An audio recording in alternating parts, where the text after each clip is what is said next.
Hello and welcome back to another episode of Ruining Your Childhood.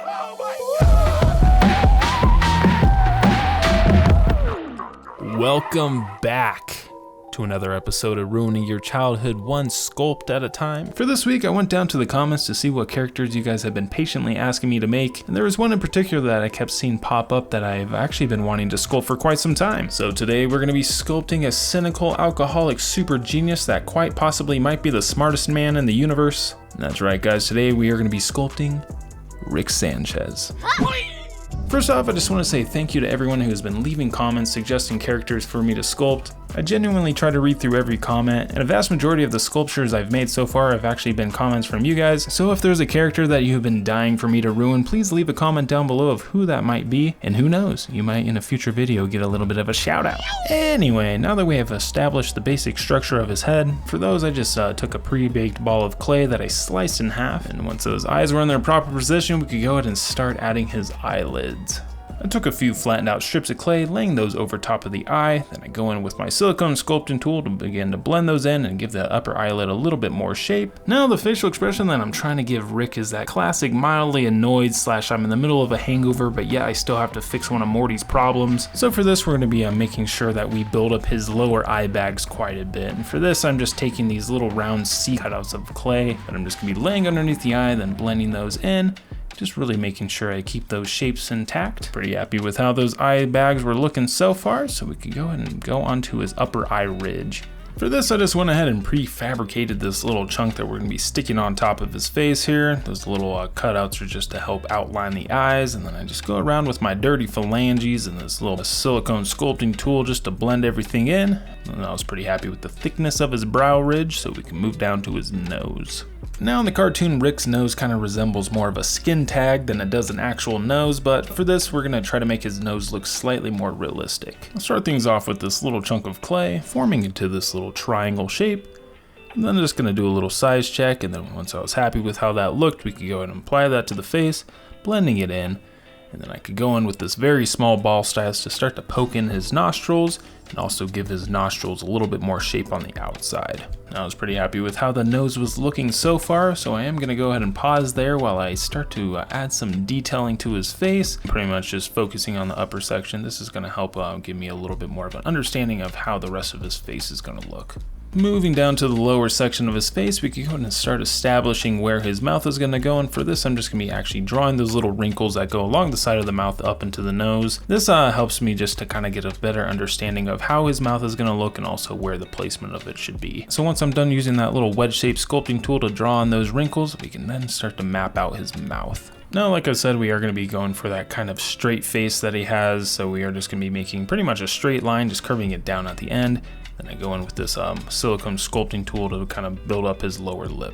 So after a little bit of jaw refinement, I could go in with a variety of different sculpting tools, adding folds and wrinkles and pores all across his face to make him look more realistic.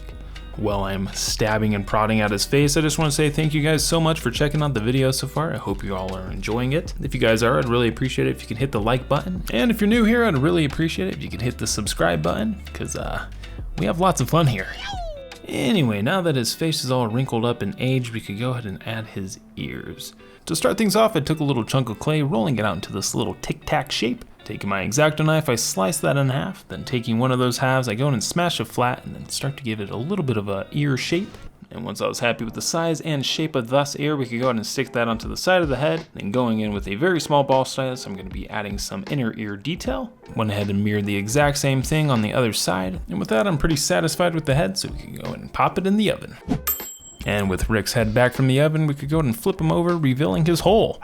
Then I drilled off camera, and this is so I can insert this little piece of armature wire to help build up his neck. Now that we have his spinal cord in place, I went ahead and rolled out this little cylinder of clay, sliding it up that piece of armature wire. I could then go ahead and blend that little bit of clay into the rest of the head, and then we could finish everything off by giving him some throat detail. Now in the cartoon, Rick is about 70 years old, so we are going to be giving him one of those classic geezer necks. If you've been here a while, you know I'm a big fan of the geezer neck.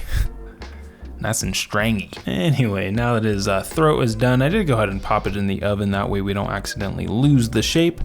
But now we could go ahead and start on his body. For this, I'm just gonna be taking a little block of clay and then I'm just gonna be working it into a rough body shape. So I was happy with the size and shape of this body. We could go ahead and take that, shoving his head into it. I then take a few minutes blending the clay into the neck and kind of refining his shoulders up a little bit. Then I could finish things off by giving his torso a little bit more detail, showcasing his ribs and adding some wrinkles for his shirt. Now granted, most of this detailing is going to be covered up by his lab jacket, but well, no, it's there. Pretty happy with how the torso is looking so far, so we could go ahead and add the lower section of his shirt. For this, I'm just taking this flattened out strip of clay that I'm going to be wrapping around the lower section of his body, slicing off the excess bit, blending that in together, and then just go around the top portion of it, blending that into the upper section of the torso. Once I had that fully blended in, I could then go in with this silicone sculpting tool to start to round off the bottom of the shirt to make it appear that it is tucked in. I also use that same sculpting tool to add some wrinkles extending from the lower section of his shirt. As for Rick's belt, we're going to be pretty much doing the exact same thing that we did for the lower section of his shirt, just taking a very thin rolled out strip of clay, wrapping it around his waist, slicing off the excess, smoothing it out in the back, and to finish things off, we just add this little rectangle into the front of it to make up his belt buckle, and we could call it good. Now I did realize that we didn't actually add a collar, so I'm just gonna be going around with my X-Acto knife, cutting out a little groove onto the top portion. Then I followed up with this wedge-shaped sculpting tool just to do a line underneath, not pressing as far, just to give a little bit of a ridge around his neck to make up his collar. And to add some texture to his shirt, I'm gonna use this piece of cloth, wrapping it around and then giving him a vigorous rub down. And now that his body's all texturified, we could go ahead and add his arms and legs. I just went ahead and pre-cut these out off camera. And once we had those inserted into his body, we could go ahead and pop it into the oven for another bake. And with Rick's body yachty back from the oven, we could go ahead and actually just pop out his arms real fast. This is gonna make it a little bit easier for me to work on his legs. And so for this, we could go ahead and start sleeving these bad boys up. I start things off by coating that piece of armature wire in some liquid SCULPT. Then I take a flattened out piece of clay, wrapping it around that little piece of armature wire, slicing off the excess bit, and then go in with my finger just to blend in that open seam and also blend it into the upper part of the torso. Now Rick has some thin legs, but they're not this thin, so we are gonna be bulking up his thighs. So for this, I just took some other flattened out pieces of clay, laying it on top where his thigh would be, blending that into the upper section, and after a few minutes of rubbing those thighs down, his leg is starting to look more like a leg. So I went ahead and did the exact same thing for the other side just to save a little bit of time. Then we could finish things off by adding a little bit of texture to his pants by using the grippy portion of this scraper tool, just rubbing it along the surface to give it a little bit more of a bumpy texture. So with that, his pants are nice and textured, so we could go ahead and move on to his arms. Now his arms are going to be made pretty much the exact same way as his legs, except the only thing I'm doing different is I'm using a thinner bit of clay that I wrap around. This is just to ensure that the arms don't accidentally turn out too bulky. But with the first arm done, I did go ahead and make the other one off camera as well, so we can now go ahead and take those arms and shove those into the body. Now just to make sure his arms don't look too much like noodles hanging out of a torso, we are going to be adding some shoulders, and for this I'm going to just be taking these little chunks of clay, sticking them onto the side of his arm where the shoulder would be, and after blending those in, I was pretty happy with how his upper body's looking, so we could go ahead and start adding his little jacket. To start things off, I went ahead and cut out this little flap that we're going to be sticking underneath his arm and then over his shoulder. Once I had everything all blended in, I could add some wrinkles extending from his armpit. I was pretty happy with how that was looking, so we're going to be doing basically the exact same thing for the other side, wrapping it over his shoulder and underneath his arm, blending that in with my dirty phalanges. With that, the main bulk of his jacket is complete, so all we need to now do is add his little lapels. This is totally random, but whenever I see a person wearing a lab coat, I always think of that Goosebumps episode, Stay Out of the Basement, when the kid's like, Dad, are you a mad scientist? And then the dad just snaps, I'm not a mad scientist, I'm an angry scientist. Anyway, with that, his lab coat's done, so it's off to the oven. And with Rick back from the oven and looking mighty crispy, we could go ahead and start on his feet. We're gonna start things off by taking a ball of clay that I'm just gonna start building out into almost an arrowhead shape, just rounding off the top portion. I do go ahead and add this little curve on the back, and then we could go ahead and just take that and just apply that to the front of the leg. Then after a little bit of shaping and blending, I was pretty happy with how that first foot was looking so far, so we could go ahead and make the second one. And with that, he's got a couple of nice little curb stompers, so we could go ahead and move up and work on his hands. Much like the shoes, we're just gonna be starting off with a ball of clay that I'm actually gonna be smashing flat. I can then go ahead and take that little hand chunk, sliding it onto that piece of armature wire that's sticking out, Then I just go around blending that into the rest, making it a seamless connection. I quickly go ahead and do the exact same thing for the other side, and with that we have these two little mitten shapes that we could go ahead and now start adding some fingers to. We're first going to start off with some thumbs. For this I just took these little worms of clay that I went ahead and smashed off one end. We're just going to apply that to the palm of the hand. I can then go in with a silicone sculpting tool to start blending that thumb into the palm. I could also then start to introduce some of the inner hand detailing and also indicate where his knuckles are. As for the actual fingers, I'm just going to be taking my X-Acto knife, slicing out where the fingers should go, and then I'm going to go in with my phalanges to shape these phalanges to look more like phalanges. But after a few minutes of playing around with his hands and trying to figure out what position I want them to be in, we came up with this fist and half open hand look. And with that pretty much completes the sculpt, so it's off to the oven for its final bake. Now that Rick has found his way back through the portal, we could go ahead and start the painting process. And of course I like to start things off by giving the entire sculpt an initial base coat of its initial base coat colors, starting with his shoes and belt, and for those they are just going to be getting a solid coat of black. Once I let those shoes and belt fully dry, we can then move on to the pants, and for this I mixed up a couple of colors, and the colors I used for this are saddle brown and beastie brown. I also watered down the paint quite a bit, that way when I painted on it could sink down into those details. But with his pants completely coated, we can now move on to his shirt. Now Rick's rocking this kind of turquoisey mint colored shirt, so for the colors that I mixed up was intermediate green, magic blue, and a little bit of white. So once we had the main portion of his body complete, we could then slide down to his arms to do the little bits of sleeve that are sticking out. And from there, we could go ahead and move on to his lab coat. Now, as for his lab coat, of course, we are just gonna be painting it with this white color. And it was at this point that I was thinking, man, maybe I should have primed the jacket to make it a little bit easier to put on this white. But then I got to thinking, wait, if the jacket's white and primer's white, so wouldn't just my first layer of paint be priming it? Does that make sense? like I'm right now, isn't that like technically what I'm doing is priming it for my next coat of white? Well, I guess maybe you just prime things for different colors. I don't know. I'm not really sure how it works. You would think I would know, but I don't know.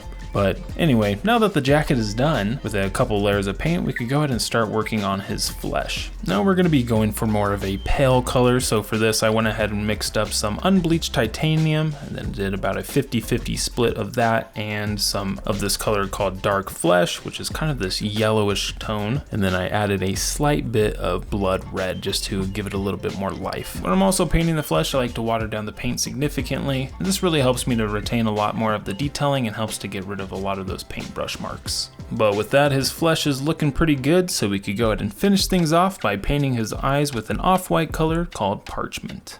And just like his face, I am going to be significantly watering this paint down just to give myself a much flatter surface. But with that pretty much completes all the base coat colors, so now we can actually start making this bad boy look more alive. And for this, of course, my favorite method is just using a variety of different washes. The first wash that I'm using here is called Blood Red, and I'm really just significantly watering down the paint, and then I'm adding it to kind of key areas such as the eyelids, lips, chin, ears, forehead. But once I'm done with that first initial pass over those key areas, then I go over top of it with an even more watered down version of that red just to go over top the entire face.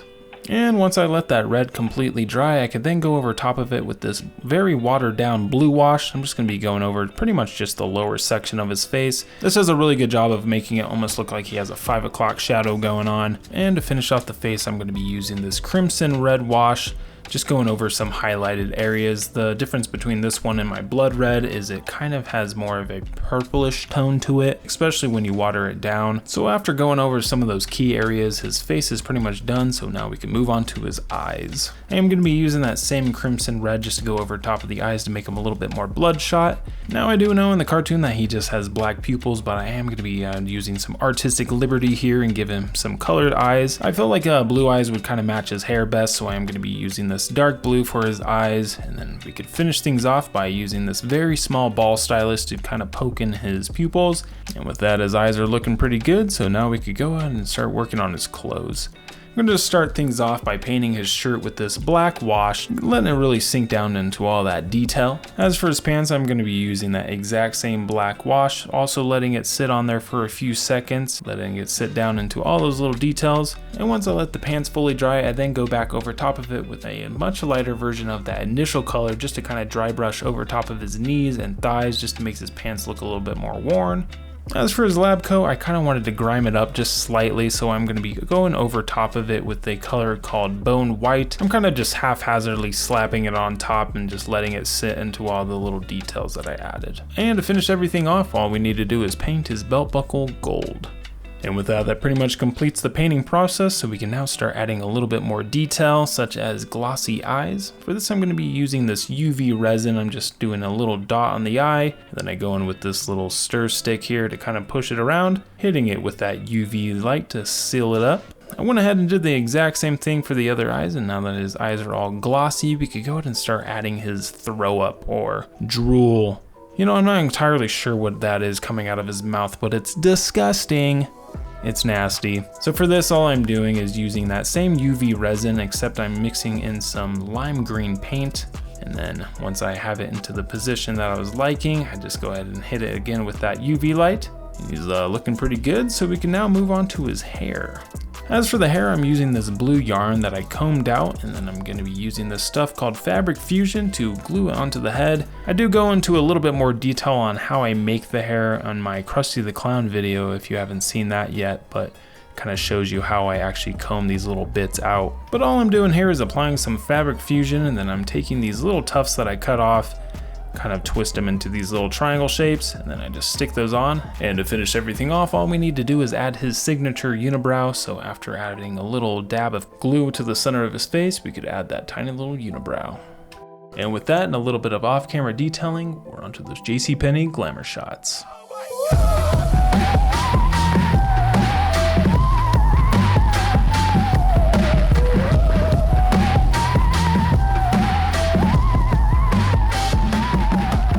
Thank you guys so much for watching the video. I hope you all enjoyed it. Don't forget to hit that like and subscribe button, and also leave a comment down below of who you would like to see me sculpt next. I'll see you next time.